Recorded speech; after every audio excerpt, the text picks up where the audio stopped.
Come on, Peter. Here's your suit.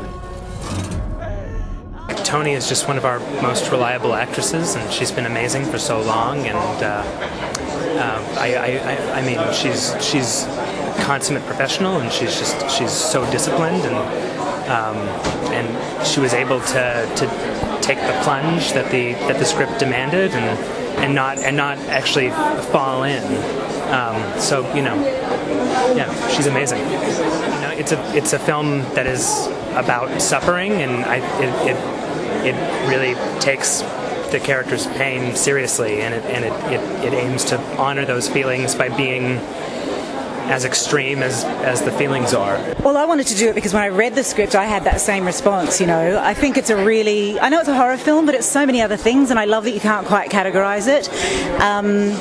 It has a real kind of raw honesty and purity to it. It's ultimately about a family grieving, as well as an awakening, and then and I think audiences can feel when someone's faking it. So I'm kind of loving that they're being drawn into the movie. It means we all, our efforts have paid off.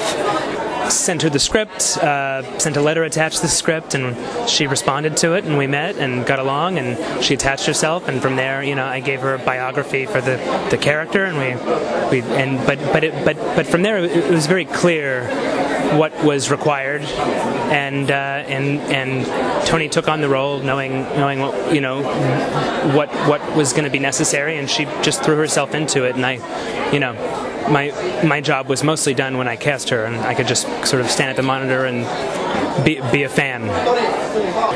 Independent film is like having an independent voice. People are able to tell stories that they want to tell. It's not dependent on money. There's a certain freedom that comes with the independent film world.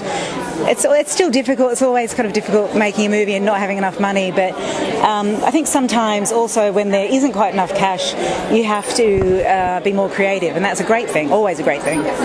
I know that I'm not affected by anything unless I'm invested in the people to whom those things are happening, and so character and story matter, and so I'm happy that people seem to be responding to the film, and I imagine that it has to do with the fact that the film takes its time, and that it's about people. I do feel that the film is pretty uncompromised. I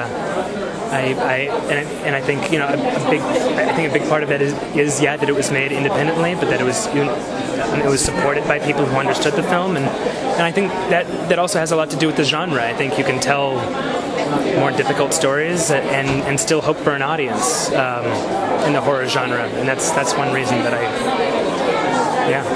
love horror. Yeah, I've worked with a lot of first-time directors. I guess the obvious similarities are that both Ari and Knight were very early the films were made very early in their careers. That it really could be, their films could be classified as a family drama, and then it surprises you in so many ways. And just in terms of making them, I guess on both of the films, there was kind of an air of something kind of profound and special. That doesn't happen all the time, so it's interesting that tonally, I guess, one is a little more intense than the other, but they do have similarities. I can't deny it. I consider myself a genre filmmaker, so I'd like to work in all the genres. I'm making another horror film now, but then I do intend to branch off. I just don't want to put any more stress on my family.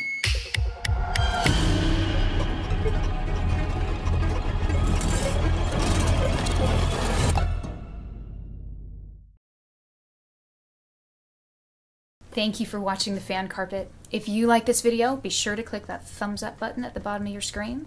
And also be sure to subscribe to the Fan Carpet YouTube channels. They're absolutely free and so much fun too.